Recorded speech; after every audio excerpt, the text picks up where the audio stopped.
Hey everyone, it's Robert at the Sampleist, and today we'll be checking out Wonder by Zero G.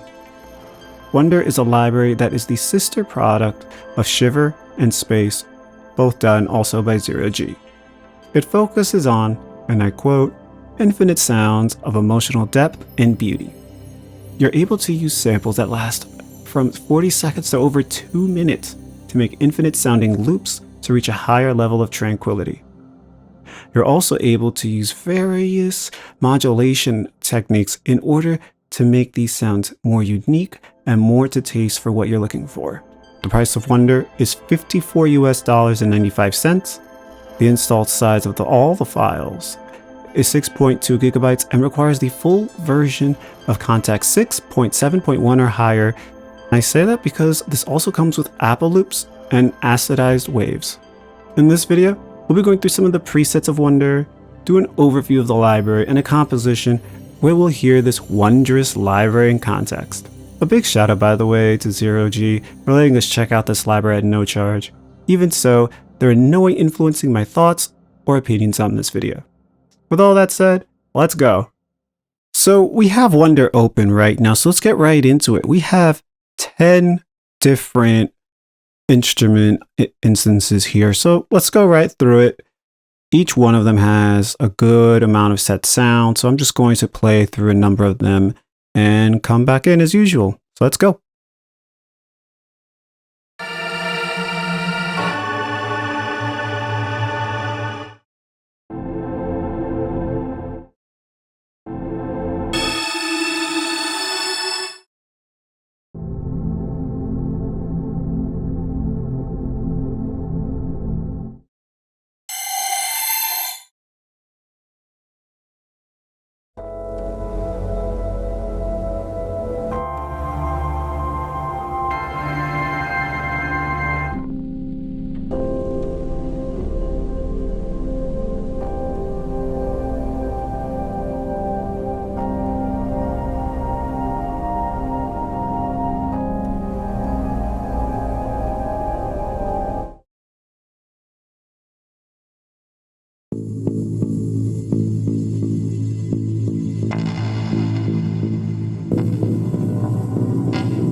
So you can clearly see that the higher I go on the keyboard, the faster the sample gets played through, and the lower the key, lower the pitch, I should say, on the keyboard, the slower it goes.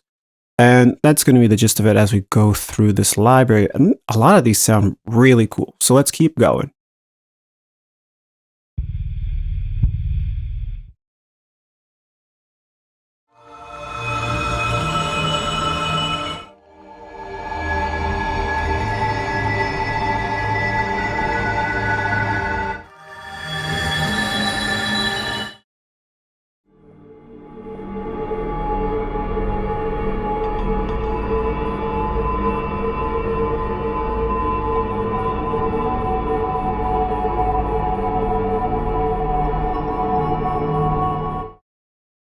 Something I really like about this library is that as you go through these different soundscapes, I guess, you could really use the pitch bend to really add your own creativity into this without having to play around with any of the effects or anything.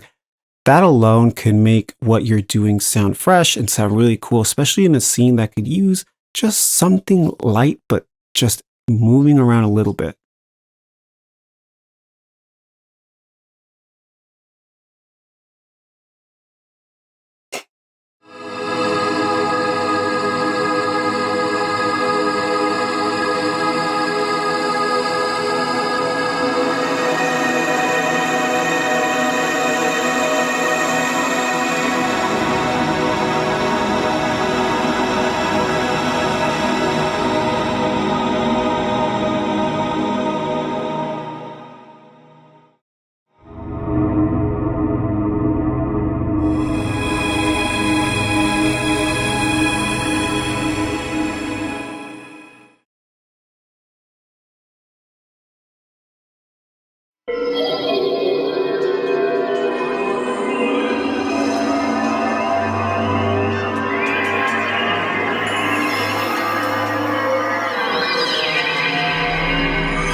Now that's when I really like down low. I really think that sounds pretty creepy.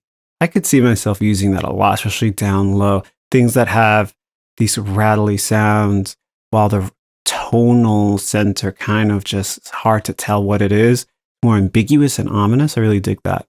Let's keep going.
So right now, what I did was I ended up messing around with the LFO amounts and having the LFOs come in to affect the filter, as well as the volume for the sound. And just to give you an idea of how that works a little bit, which I'll go over a little more in the UI and how it could sound like. I really like how I could use the LFO here to add a nice change to the sound here. I think it's a really cool change of pace from just taking a drone and just playing it out with the LFO.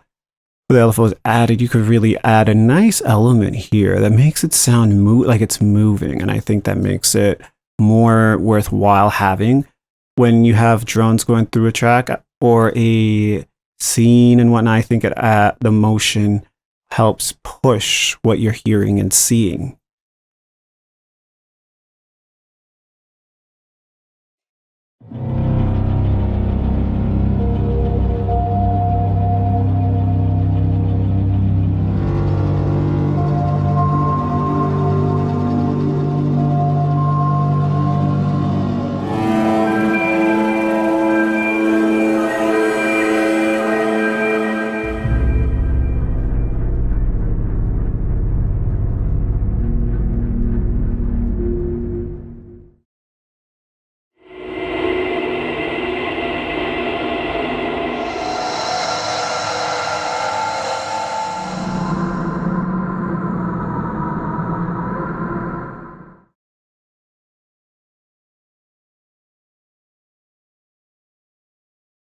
So let's just go through this one and then we'll go to the UI. So far, I'm really liking what I'm hearing, and I really like how these different drones, these different atmospheres and all that just make me think of other elements I can add to them. I think this is a cool, in a way, it's like a blank canvas, but yet I guess it's like a blank canvas of sound, which is something I never really thought of with drones. So let's just check out this one and we'll move on.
Now this sound is a very interesting sound to me because you have the more fun and upbeat type of feel, TikTok shock. But when you get really low, it sounds a bit more creepy. And then when you go really high, it sounds like a chipmunk. I really like that. That's it. That was a surprise for me. So one or two more.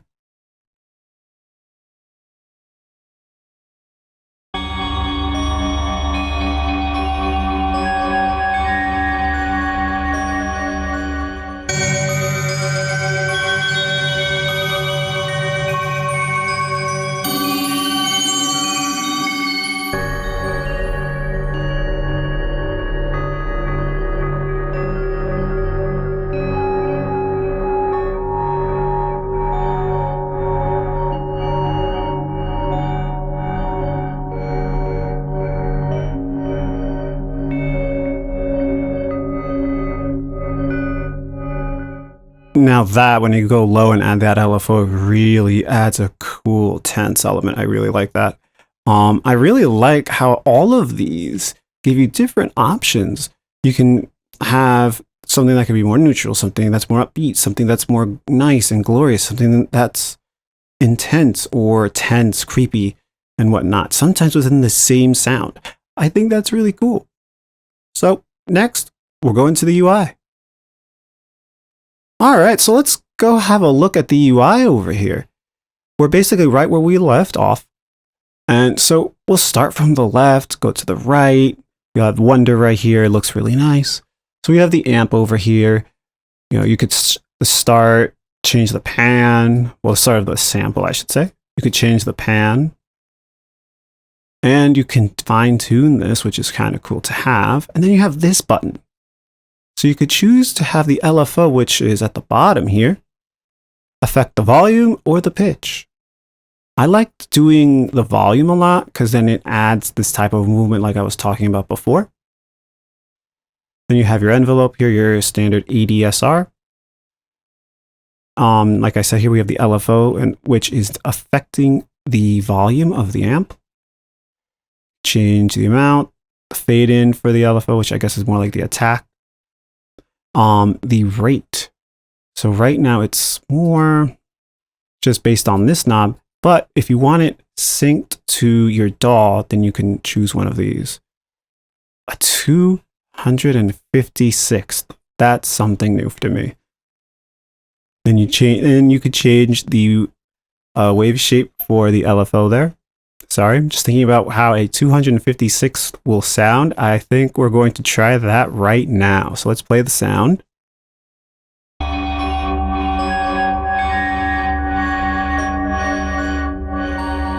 And now with this all the way up at 256.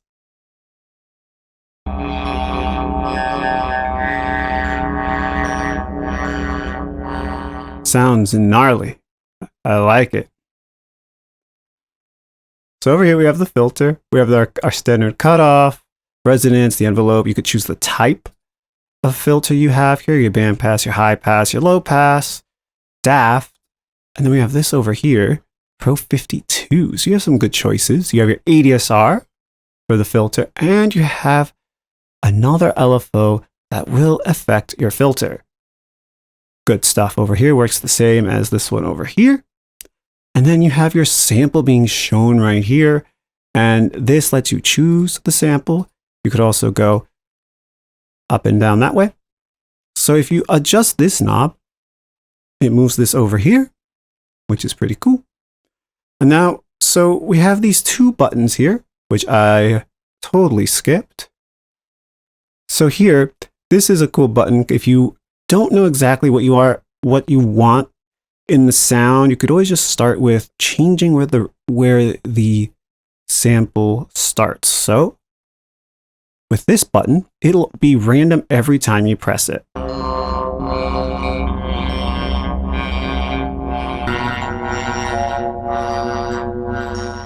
I think that's pretty cool. Over here changes the sound to mono mode, or enables mono mode, I should say. I'm more of a stereo guy, but I guess if you want to go down low and have this really cool bass sound, maybe having mono mode might be better. This will reset the parameters for the sound. Same here. And then you have your effects down here. Standard stuff, really good. You turn them on and off. And over here is the effects rack. You could choose different things for modulation. You could affect it over here. You have your EQ. You have your reverb. Choose from a lot of different reverbs. Your amp. 2 selections, pretty good, pretty good. I like that. We have the cab over here, which is, for me, I guess, something that would be cool to have, especially the rotator. I think the rotator is pretty cool.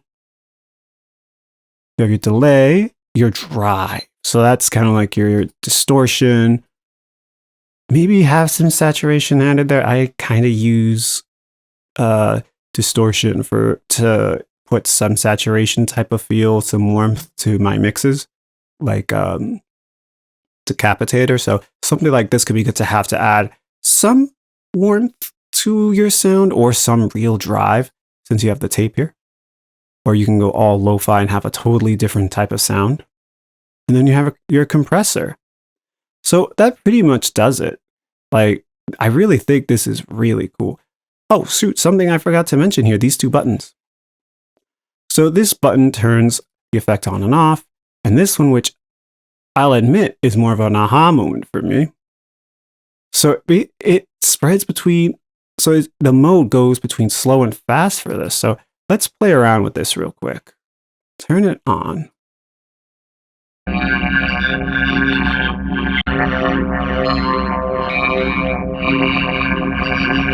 Huh, that's pretty cool. So you could really hear the difference in speed of the rotator here just by pressing that sound. So you don't really have a knob for the speed, so you could easily just turn that on and off for that. We also, for this one, the jump amp effect on and off. So you have a different option here. So let's just turn it on and off.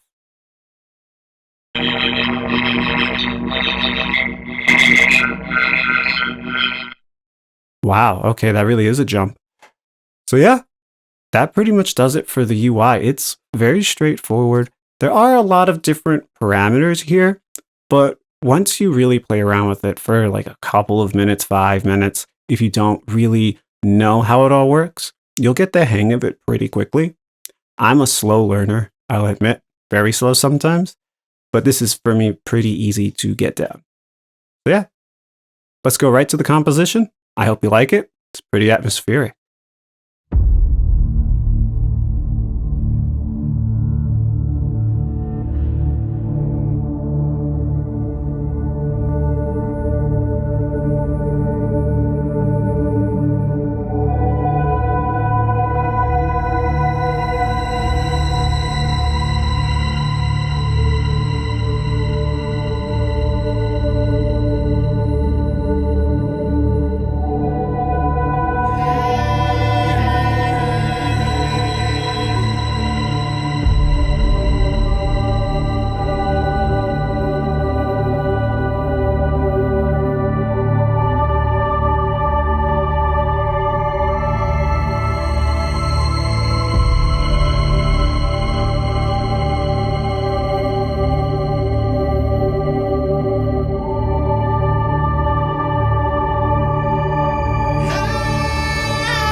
So my final thoughts on Wonder is that it's very wondrous.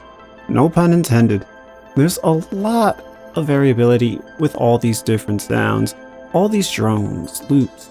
It just sounds very cool.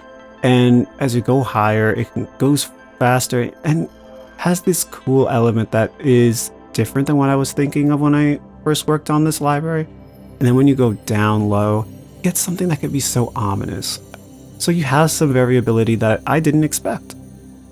I think that this is well worth looking at, especially there are other two libraries that are made to be a part of a series with this. It's a great library and I plan on using this in various ways. So please like this video and subscribe to the Sampleist. It would mean a lot to me and the team. Please also down below tell me what you think of this library, how you use it, maybe what your favorite sample in here is, what you think of their other products and whatnot. So yeah, happy writing!